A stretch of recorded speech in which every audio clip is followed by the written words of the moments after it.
ICE says it arrested more than 80 people in the country illegally after an operation at a racetrack in Louisiana. As WDRB's Samantha Condra tells us, the raid is raising concerns in the horse racing industry. Well, chasing the dragon is the term addicts use to describe seeking that next high, and authorities are seeing more and more of that with meth. They fear this powerful and dangerous drug could lead to a new wave of addiction. June 17, 2025. What started as a normal race day at Delta Downs Racetrack in Louisiana turned into one of the largest federal immigration raids in state history. By sunrise, more than 80 people were in custody. What appeared to be just another worksite inspection quickly revealed something far deeper: a network of criminal aliens hiding in plain sight behind the glamour of horse racing. ICE, the FBI, ATF, Border Patrol, and Louisiana State Police stormed the grounds in a coordinated sweep that exposed one of the most sophisticated illegal employment operations ever uncovered in the American South. Hi, before we continue, your one click on the subscribe button fuels all the effort behind this and every future video. Let's dive deeper. Federal agents say the Delta Downs case began with a simple tip: reports of unauthorized workers in the stables. But when Homeland Security Investigations HSI agents began their surveillance, they noticed unusual patterns. The same groups of workers were moving between barns, using multiple sets of identification documents. Payments were routed through third-party accounts. What looked like ordinary employment turned out to be a highly organized system of identity fraud and worker rotation designed to hide illegal re-entry. Within weeks, HSI had linked the activity to document vendors and recruiters specializing in placing unauthorized workers at racetracks across the South.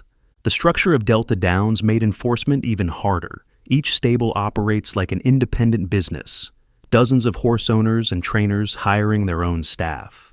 That fragmented setup gave criminal networks room to hide. No single entity controlled the hiring, and each contractor could claim ignorance if questioned. ICE officials later said that this decentralized environment created plausible deniability, allowing people with serious criminal backgrounds to work freely. And some of those records were alarming. Among the 84 people arrested was Mario Ortiz Amable, a 51-year-old Mexican national with 17 prior illegal entries into the U.S. and convictions for drug possession and aggravated assault. Another, Jose Ibarra, 68, had previously been deported for drug trafficking.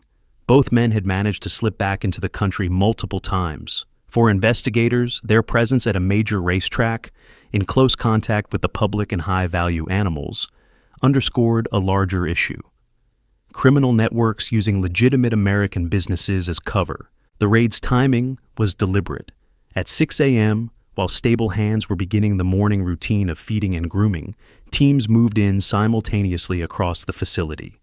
ICE agents led the operation, supported by the FBI and ATF in case of weapons violations, and backed by Border Patrol and Louisiana State Police for perimeter security. Within hours, 84 unauthorized workers were detained.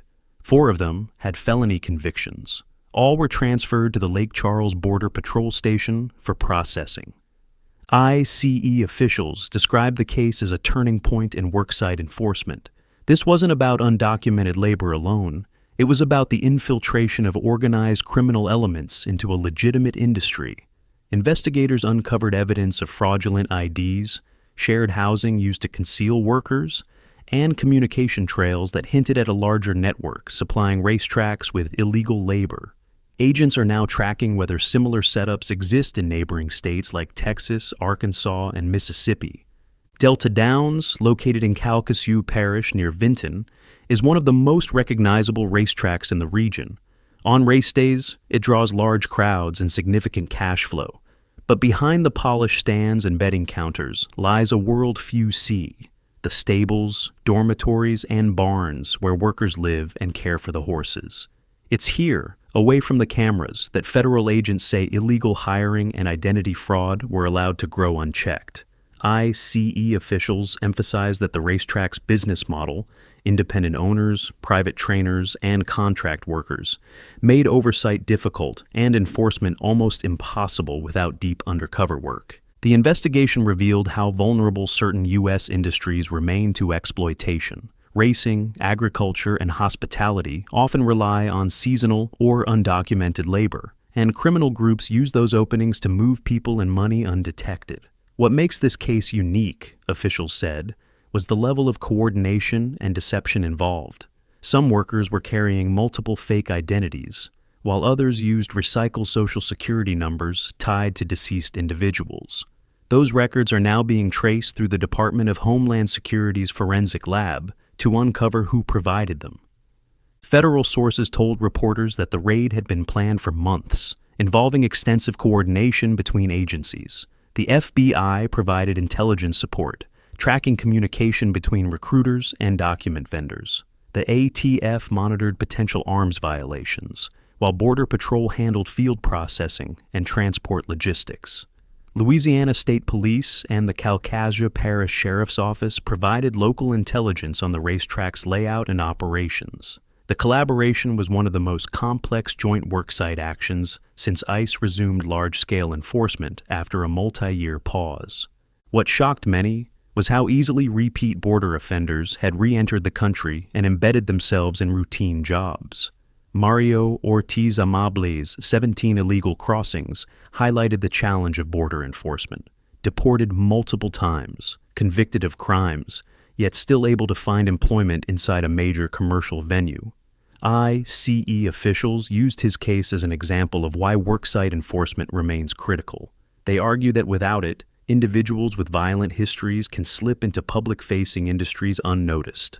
By noon, federal buses lined up outside Delta Downs as agents processed detainees. While most will face administrative immigration charges, at least 4 could face federal criminal indictments. The Department of Justice is now reviewing evidence for potential identity theft, document fraud, and conspiracy charges.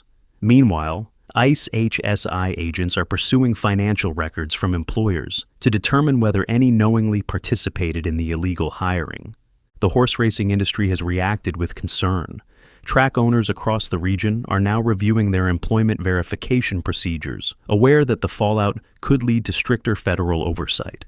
Industry officials acknowledge that the racetrack's fragmented structure, a patchwork of private contractors, leaves room for exploitation.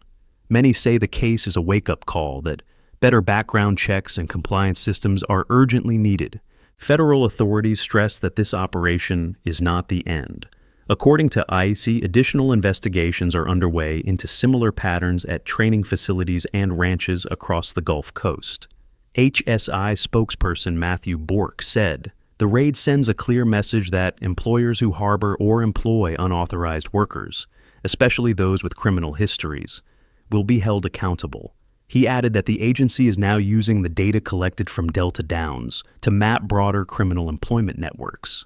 The message from ICE and the FBI is straightforward. The days of treating illegal worksite operations as minor labor violations are over. When businesses, knowingly or not, provide cover for people with serious criminal records, those cases move into national security territory. The Delta Downs raid sends a message that cooperation works. ICE, FBI, and state authorities acting together can dismantle even complex underground systems. For employers, it's a reminder, federal law isn't optional. For communities, it's reassurance that the system can still enforce accountability. And for those who believe exploitation can hide behind a legitimate business, this operation was the clearest answer yet. It can't.